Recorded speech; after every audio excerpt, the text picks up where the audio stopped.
August 12th, 2024, and I will call the City Council study session to order. I guess I don't need to remind anyone there's no comments at study session because there's no one in the audience. And if Mayor Pro Tem Whitaker would lead us in the flag salute.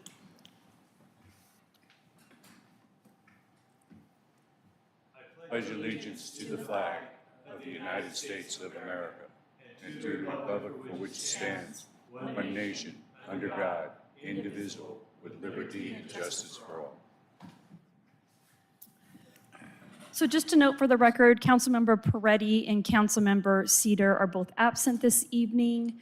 For staff, we have Director Madden, Interim Director Robeck, Chief Hernandez, and City Clerk Tricia Summers. Council, we have 3 items on this agenda this evening. The first one's on page 3 of your packet. It is a second quarter 2024 budget report. I will turn the floor over to Interim Director Robeck for discussion. Thank you, Mayor and Council. We'll be presenting the second quarter report by fund as usual, but please let me know if you have any questions or need any additional information as we go along. The baseline for activity in the operating funds is 50% of budgeted amounts, and we'll be addressing any significant variances from this target as the funds are presented. So I'll start with the general fund on page 5. General fund revenues are higher than budget at 63.4%. Taxes, however, are slightly below budget at 47.5%. This is primarily due to lower than anticipated sales taxes. Licenses and permits are higher, however, than budget with some large building permits issued. Miscellaneous revenues are also higher than budget as a result of better than anticipated interest revenue. General fund expenditures are slightly lower than budget at 43.2%. Administration and finance and legal services are negative amounts due to the indirect cost allocation. These categories will likely change to positive amounts as the year progresses. Other central services is higher due to annual expenditures, including insurance, memberships, and dues. As a result, this category should not increase much more as the year progresses. Non-expenditures is a negative amount, primarily due to timing issues. This category contains several clearing accounts with expenditures distributed throughout the year. Does anyone have any questions on the general fund? Okay, I will move along to the asset replacement fund on page 6. Revenue activity in this fund includes interest, sales of capital assets, and budgeted transfers in from the general fund. Current expenditure activity in this fund includes the purchase of police vehicles. Moving on to the street fund on page 7. Revenues in the street fund look good and are slightly above 50%. Expenditures are slightly above 50% as well, with debt service at 100%. The good news is this is the last year of debt service in this fund. On the next page, the rainy day fund, on the next couple of pages, the rainy day fund on page 8 and the drug seizure fund on page 105. Neither of those have much activity, so I don't have any particular comments on those funds. The criminal justice fund on page 10. The criminal justice fund looks good with revenues at 50.1% and expenditures at 46.9%. Dispatch services are higher than the previous year, primarily due to payment timing differences.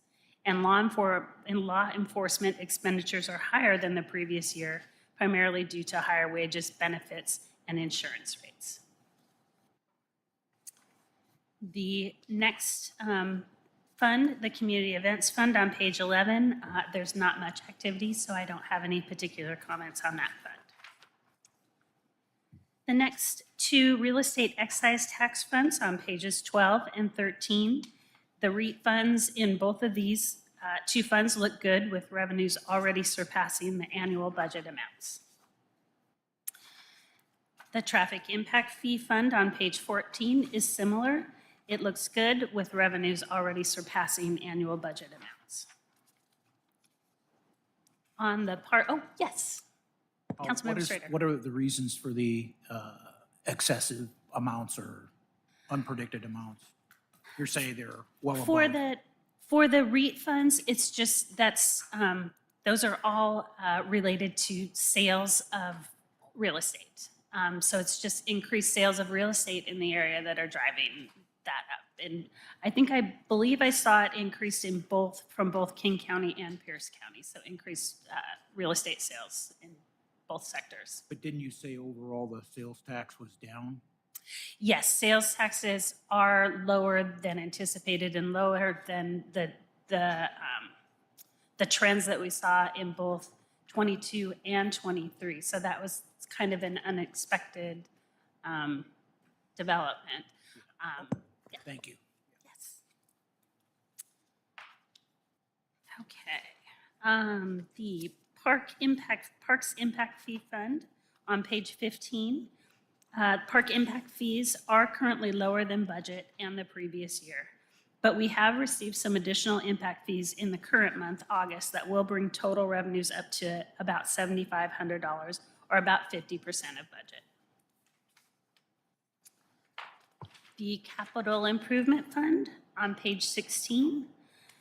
Most of the budgeted revenues in this fund are project related, so you will see these revenues increase as the city incurs more project expenditures.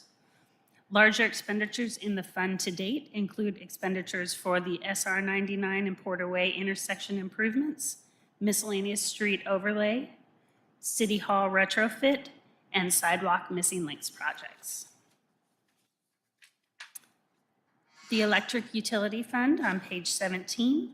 Revenues in the Electric Utility Fund look good at 56.3%. Expenditures also look good at 41.6%. You will notice the interfund transfers are slightly higher as a result of higher revenues in the Electric Fund. The Electric Capital Improvement Fund on page 18. There is currently not much activity in this fund, but the largest expenditures to date are for miscellaneous cable replacement and tree trimming. The Water Utility Fund on page 19. Revenues in this fund are higher than the previous year, but slightly below budget at 48.9%. Expenditures are also slightly below budget at 40.9%. On page 20, the Water Capital Improvement Fund. There's currently not much activity in this fund, but the largest project expenditures to date are for the new deep well and miscellaneous well rehabilitation projects. On the next fund on page 21, the Water Asset Replacement Fund, there's not much activity in that fund, so I don't have any comments. The Stormwater Utility Fund on page 22. Revenues in the Stormwater Utility Fund look good and are only slightly below budget at 49.6%. Expenditures are slightly below budget as well at 43.8%. The Stormwater Capital Improvement Fund on page 23. There's currently not much activity in the Stormwater Capital Improvement Fund.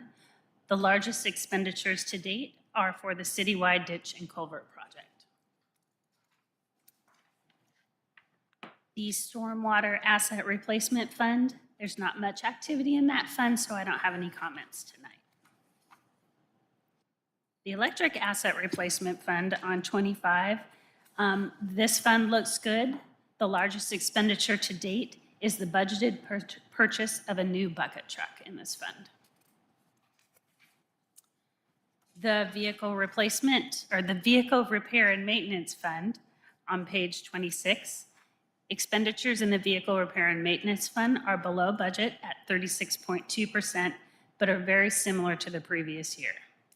Revenues in this fund are based on internal work orders and will catch up to expenditures as the year progresses. And lastly, the Information Technology Fund on page 27.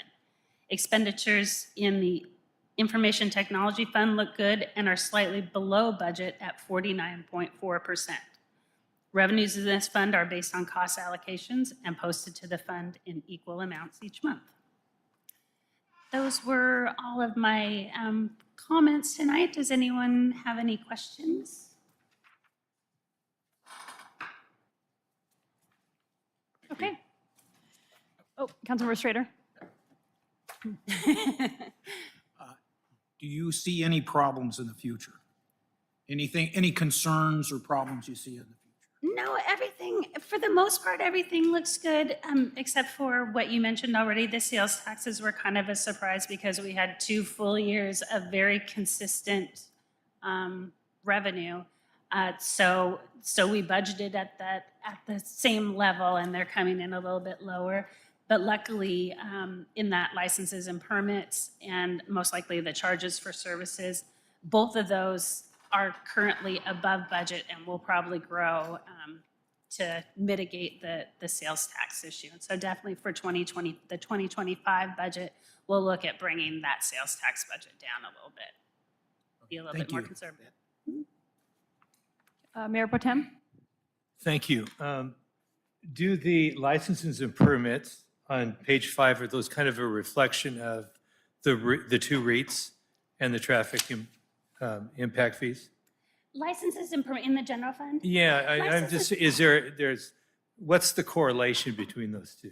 There may not necessarily be a 'Cause I would correlation. think there mean, would be, but- there probably is a loose correlation. You're probably right that that the licenses and permits and the charges for services in the Mm-hmm. general fund reflect generally higher, like kind of construction and business activity. Okay. So, frequently home sales, definitely traffic impact Right. fees is tied to those, but the REIT sales have a looser Okay. relationship to that. I didn't know if you looked at, if that had ever been looked at, but it struck me when I saw those, and I think that they do trend to get together because they're both kind of reflections of the economy as a whole. okay, Yeah, All right. good question. thank you. Any other questions? Councilmember White? Just a quick question, again, on the sales tax subject. Just curious as to whether when you receive the funds from the state, do they break it down based on type of business, or is it just one lump sum? It's one, we get payments each month, and it doesn't delineate that by type of business or anything. It's just. So we have no clue in terms of what type of business is We above or do, below? yeah, I'm sorry. We can look up the details of that, and I think that that'll be kind of our next step, because we've had several months now they're not, I wouldn't say that they're low, they're just not as high as 22 and 23, so I'd like to see why that is. I have a feeling, gosh, I think it was, and I'm not sure if I can say that, but we have a RV dealership, I guess, in the city that I think was driving some of that revenue in 22. They were our highest sales tax remitter. When I looked probably a little less than a year ago, or about a year ago, that could be part of it. I don't know. We'll be running that report to see if we can find out why we've seen that little dip. I mean, they're still very strong. It's like when you compare to 2020 and 2021, they're higher than those levels. Sales taxes are higher than the levels that we saw in those years, but just not as high as 2022 and 2023. All right, when you get that information, I'd be interested in knowing. And some of those higher sales taxes in previous years could also be related to the various large building projects that we have going on that are now moving into further stages, I guess. But yeah, we can do that. All right, so moving on to our next item this evening. It's on page 29 of your packet. It is the first read of ordinance 2089-24 for a budget amendment. I will turn the floor back over to Interim Finance Director Robeck. The The proposed ordinance provides adjustments to the 2024 budget as adopted by City Council on December 4th, 2023. This is the first ordinance amending the 2024 budget and reflects changes that have occurred since adoption of the original budget. These adjustments are detailed in the accompanying Exhibit A, 2024 Budget Amendment Number 1, and include adjustments to various funds. The largest adjustment is in the Capital Improvement Fund to reflect a Transportation Improvement Board grant received for street overlays. Also attached is Exhibit B, carry forward of unexpended 2023 budget for continuing projects. This exhibit details unexpended appropriations for continuing projects, which may be carried forward from the previous year's budget. These changes are not required to be approved by ordinance and are reflected in the current year's amended budget and the quarterly report that was presented tonight. Does anyone have any questions on any of those carry forwards or the proposed budget amendment?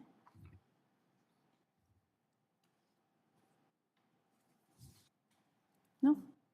Okay. No. So moving on to our last item on this agenda, it is on page 37 of your packet.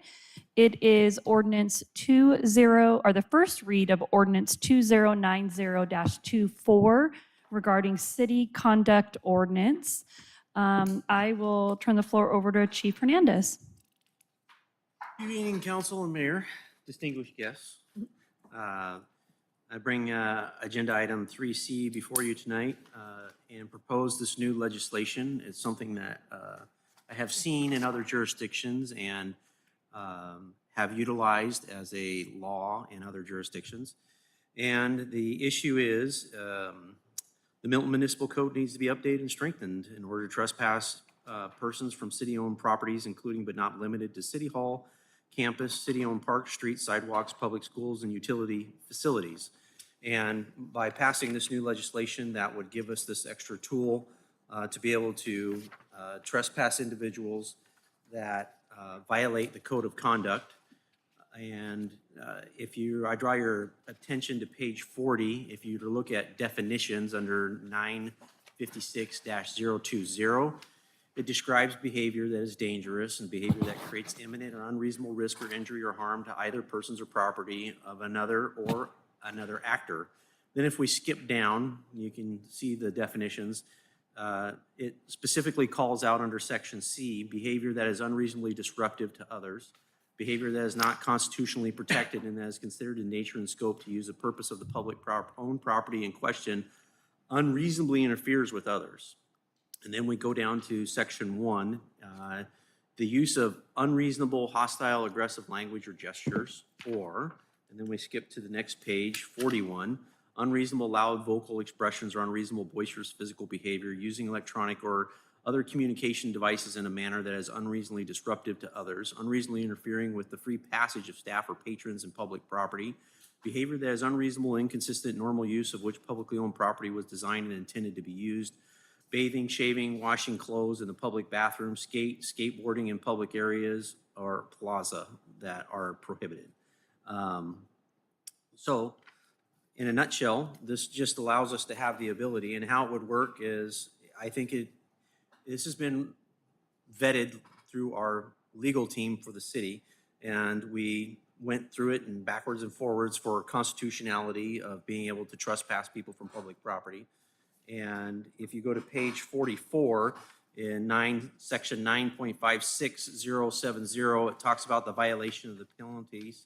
And if you violate, you're guilty of a misdemeanor, and so you can be arrested, but it's very lenient. And if you're curious about how the exclusion period is, you go back to page 41 under 9.56040 and the durations of exclusions. So it starts out with a trespass warning for 7 days. Then if they have another one, it goes to 90 days. If they have another one, it goes to a 1-year trespass from public property. And it's the public property that is in scope of where they were doing their misbehavior. It doesn't exclude them from all places. And once they have been issued, whether it's the 7-day, the second one, which is the 90-day, or the third one, which is 1 year, if they violate one of those, they are subject to arrest. So it gives us the ability, and I think after being here for 10 years and talking to the citizens and to this legislative body and the mayor, we have a way of life here. And we are trying to preserve a way of life, and we're trying to keep out people that come in and do deviant things, i.e. commit crimes, do not respect the people, the property, or the city. This gives us a tool to take those individuals and to remove them for a period of time. And if they do it again and again, to make it longer and longer. If they don't heed their warnings and exclusions, then they can be arrested.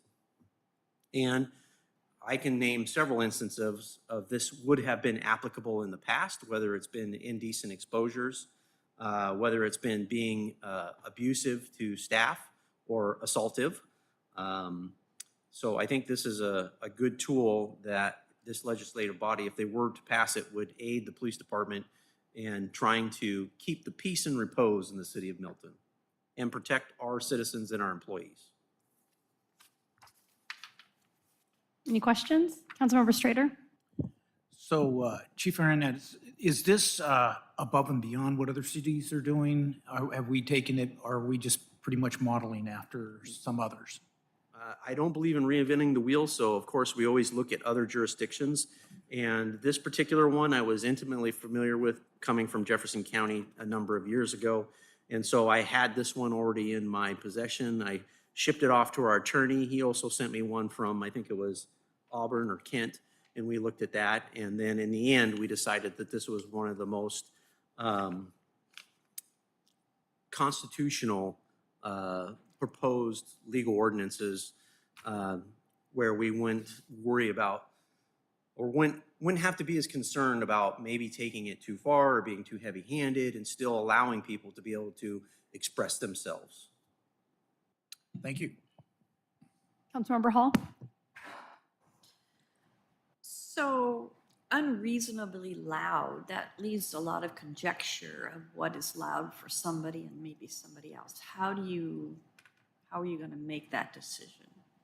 Well, we do currently in the code have, with state compliance with the Department of Ecology, and so we do have a decibel meter in the Public Works and we do have one in the PD. Oh, okay. So depending on what is going on, we can break out the decibel meter and use that test to say, look, you're above 50 decibel meters, it's damaging to the hearing, or it's beyond the hours of, or doesn't comply with the hours that's set by the city and the Department of Ecology for hours of partying or whatever. Like in a park? Right. Okay, thank you. Mayor Potem? Thank you. So essentially, it'd be like giving them a restraining order, you say, or is it even stronger than that? You could call it a restraining order, but that's not the verbiage that we use. We say a trespass. And so they're not allowed to come because a restraining order might be restrained from the city. We can't do that. So if they went into finance and they were verbally abusive, and this is the other part that we're going to do with this, this will be put up on poster board, the rules of conduct and the expectation of behavior, so that say someone came into finance or public works and started cussing, we could point to the sign and go, sir, if you continue to cuss, you're going to be trespassed from the city and it'll be 7 days. And if you violate that, you can be subject to arrest. And then again, the idea is trying to get people to behave civilly, or the other opposite extreme, we have someone come in and they're exposing themselves. We've had people that were riding naked on a bicycle up and down our path a couple of years ago, and you know, there's children and kids, and that's not necessarily an appropriate expression that we want to have in the city of Milton. So that's also in here about exposing yourself. So it's more specific. Yes. Okay.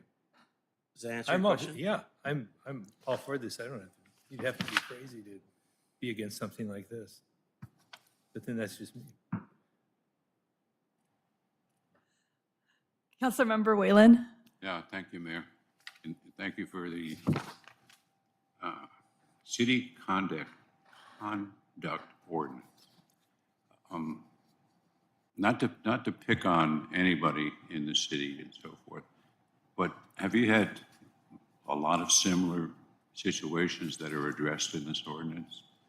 I mean, how are we doing? Because I know that a lot of little things go on that we don't know about, but collectively, Well, I can tell you, I personally have come over last year and had to deal with people that were swearing and cussing at people in finance.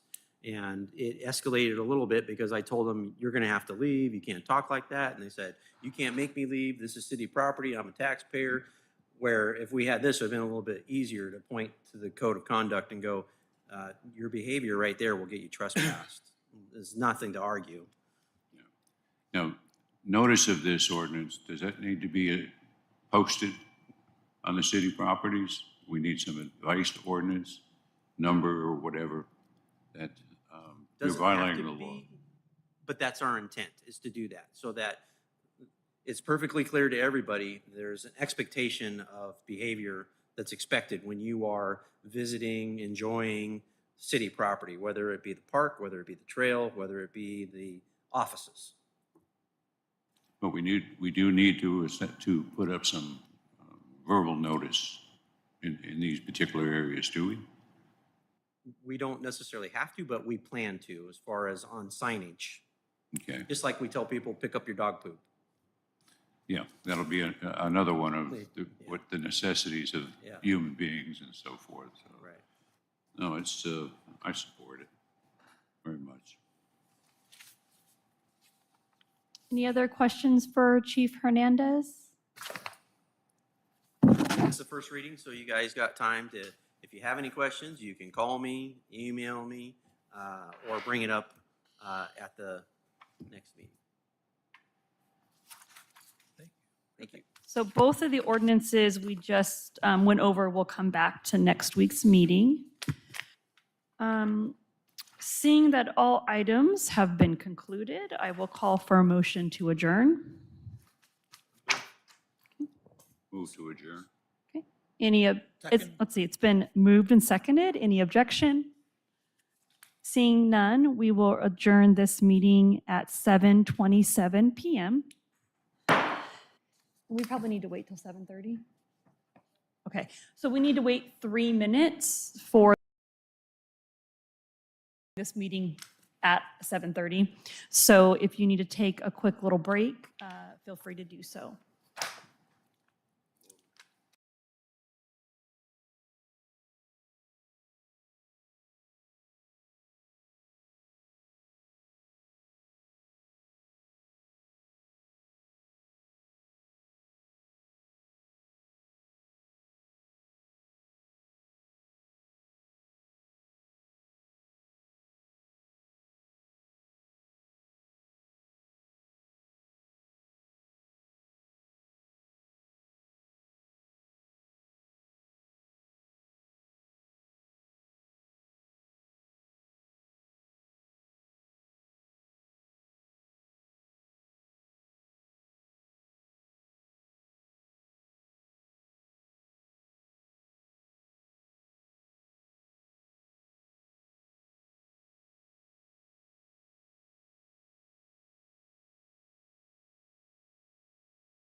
It is 7:30 on Monday, August 12th, 2024, and I will call the City Council special meeting to order.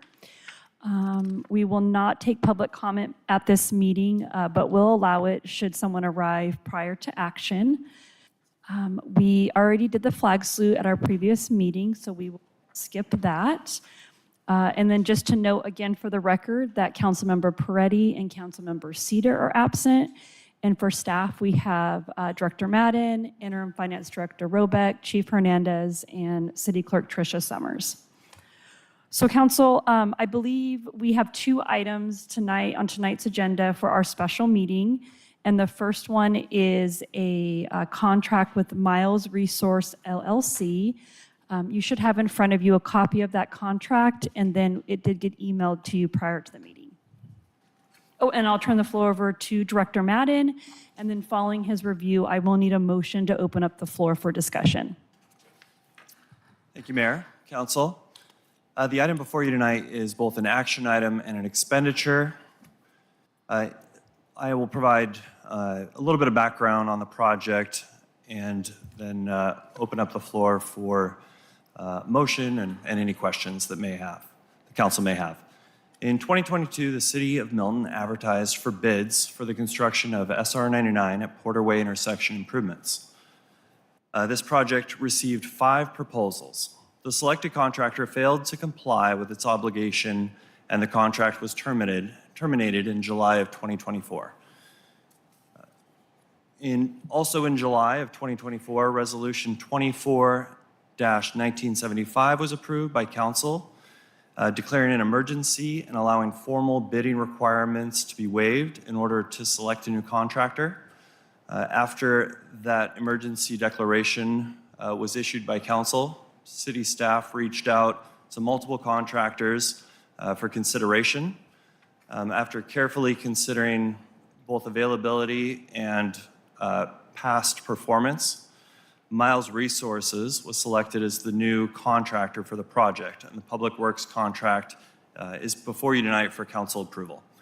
But before we get to that point, I just wanted to read the scope of work that was identified in both the TIB project information, which is 85% of the project's current authorized funding limits. 85% of those funds are being received by the State of Washington through TIB. City of Milton to date has a cost share of 4.6%, and the remaining 10.4% is through Bridge Development Partners. So that is where we are today. And the project, this work is included but is not limited by installation of traffic control signals, installation of roadway lighting, implementation of roadway widening and grading, installation of storm drainage and retaining walls, utility relocation, driveway reconstruction, installation of curb and gutter, installation of pedestrian facilities and ADA curb ramps, new channelization, signing, and landscaping. And that is the scope of what we are here tonight to talk about. The contract before you, funds for this project will be expended from the Washington State Transportation Improvement Board grant, developer contributions, and funds identified in 310. The contract before you tonight is a carbon copy of what was approved by Council in January of 2023. The only thing that has changed is the name of the contractor and the overall cost of the project. Recommended action at this time is move to authorize the mayor to execute a Public Works contract number 155A with Miles Resource for SR 99 at Porterway intersection improvements for an amount not to exceed $4,971,565.50. Would someone like to make a motion to open up the floor for discussion?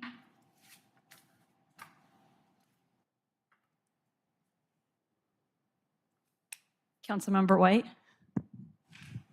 I would move to authorize the mayor to execute the Public Works contract number 155A with Miles Resources for SR 99 and Porterway intersection improvements for an amount not to exceed $4,971,565.50. I'd Second. that. You, What? I think we come on at the same time. Second. Okay.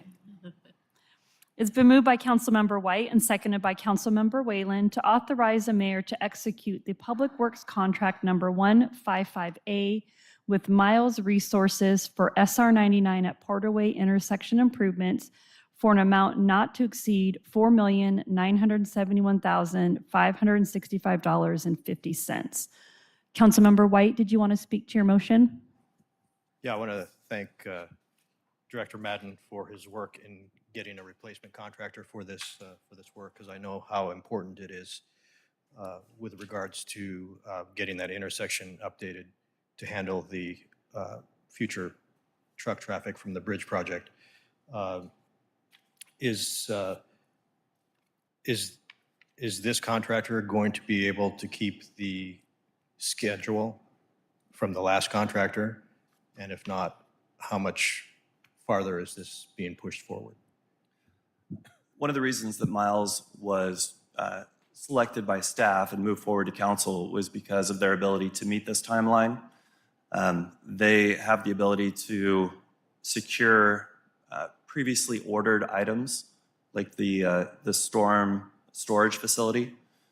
So the vault, they have the ability to procure that and install the stormwater improvements by the end of October, which would allow us to stay on schedule to have street widening improvements started, if not completed, by the end of 2024. I do anticipate all of the long lead items have been secured, which helps our overall schedule.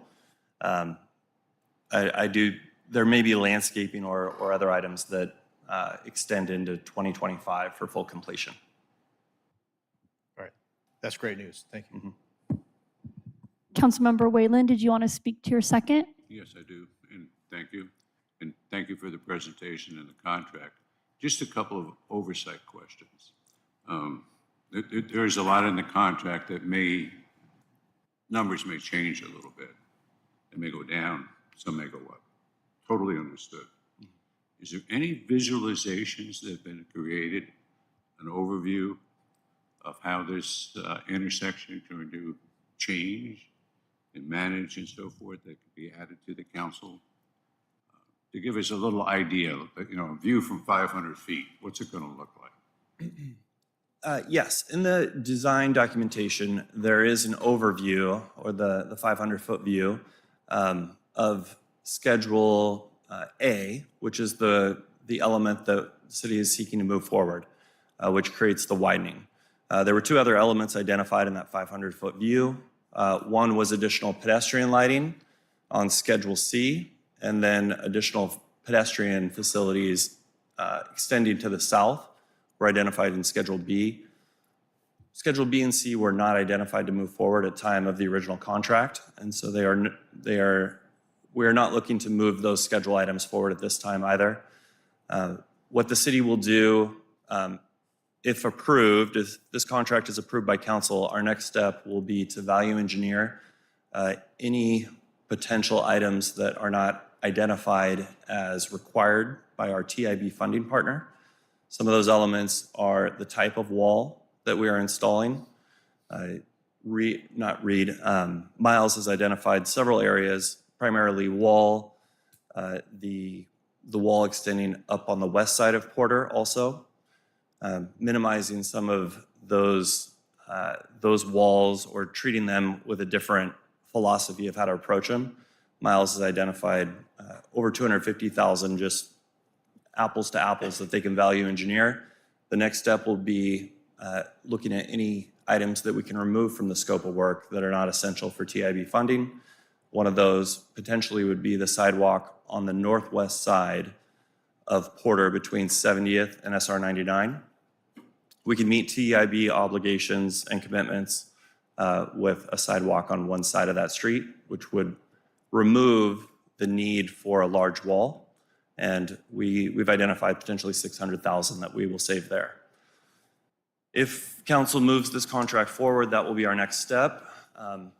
The storm and the vault is the first item of business. That will stay the same. And it is not changing to plan. And we will finalize all of the VE, the value engineering, and removal of scope. And we will process those through this contract that is before council tonight through the contracted change order mechanism. Deduct. So we'll get a good picture of the four corners, you might say, Porter both ways and 99.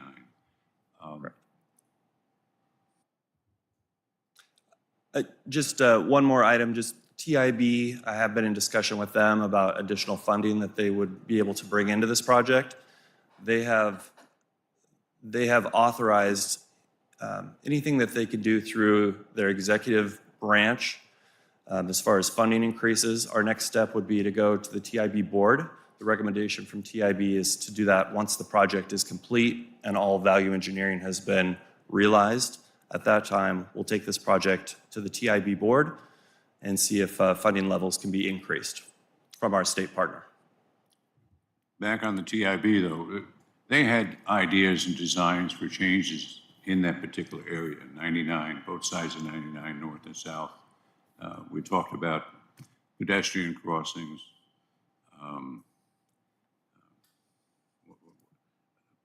I want to use the word invalid, but I don't mean it that way. There's some sections that need to be for folks who have limitations,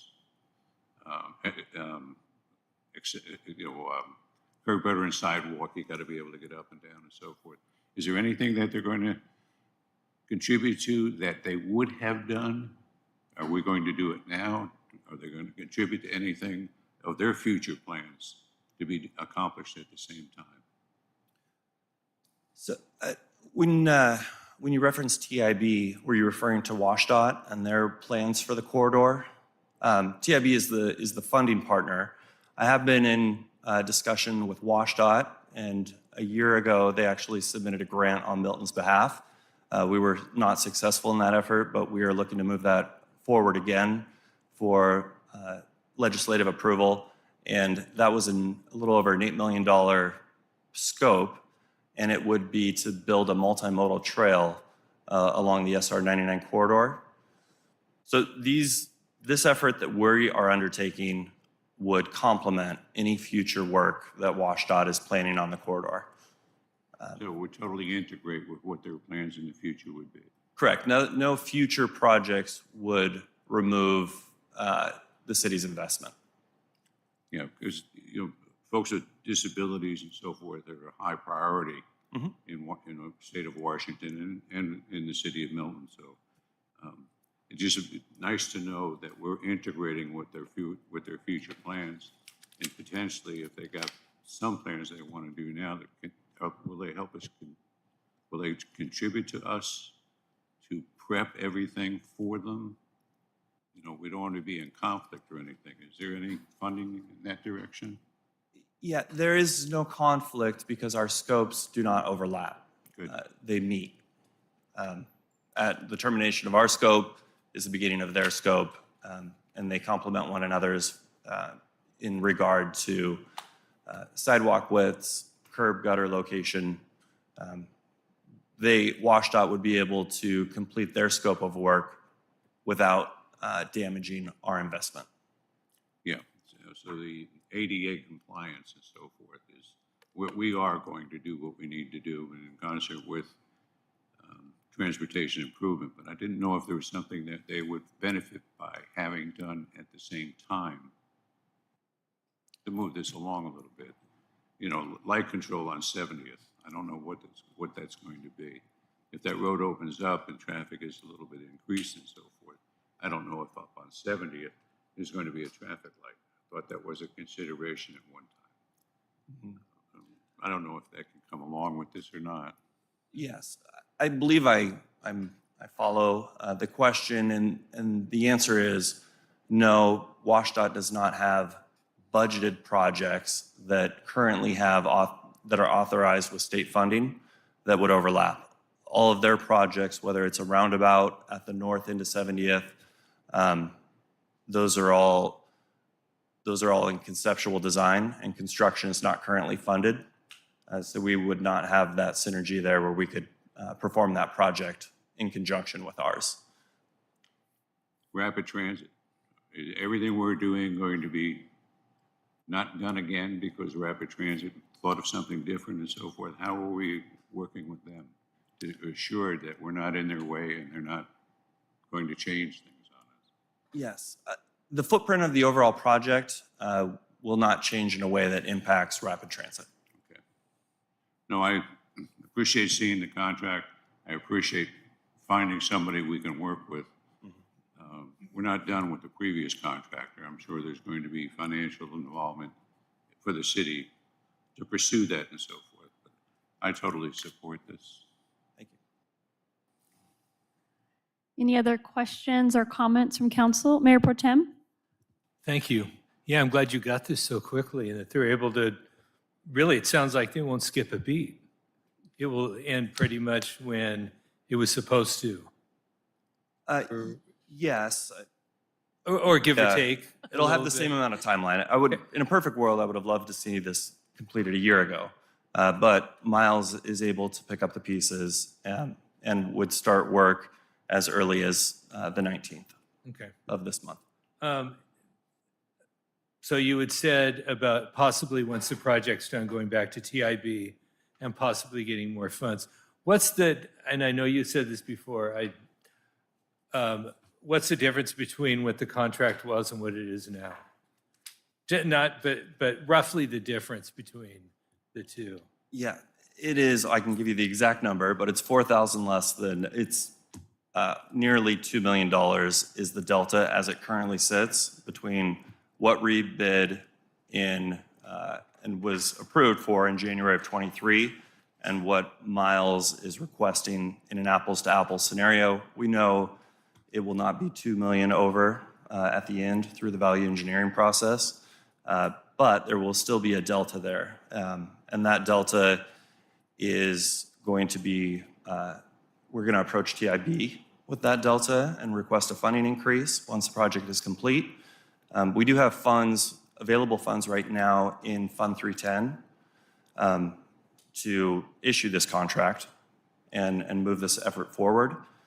We also have traffic improvement or traffic impact fees that our finance director and I have been discussing is possible to supplement Right, to existing cover budgets. that.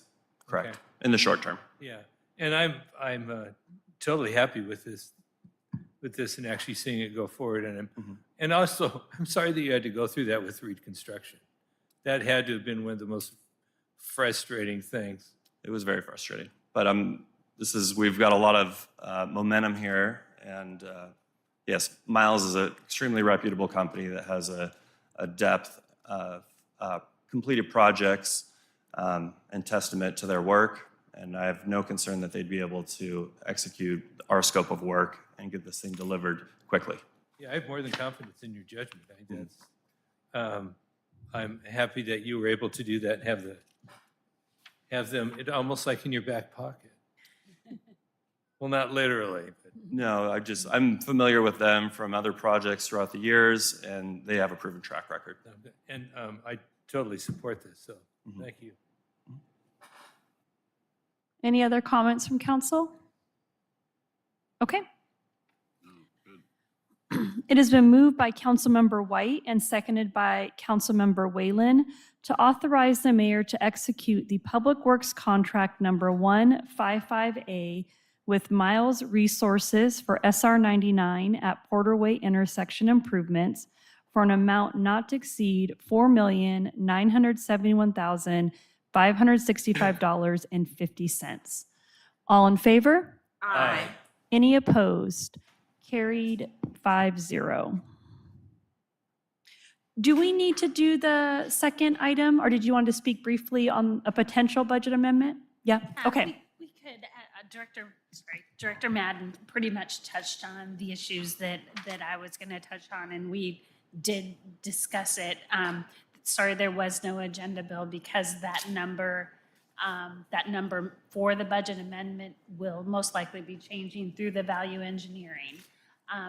But it is our intent, once we have a more solid number that we know that this contract is basically going to be reduced by, that we will bring a separate budget amendment, separate from the one that we presented tonight.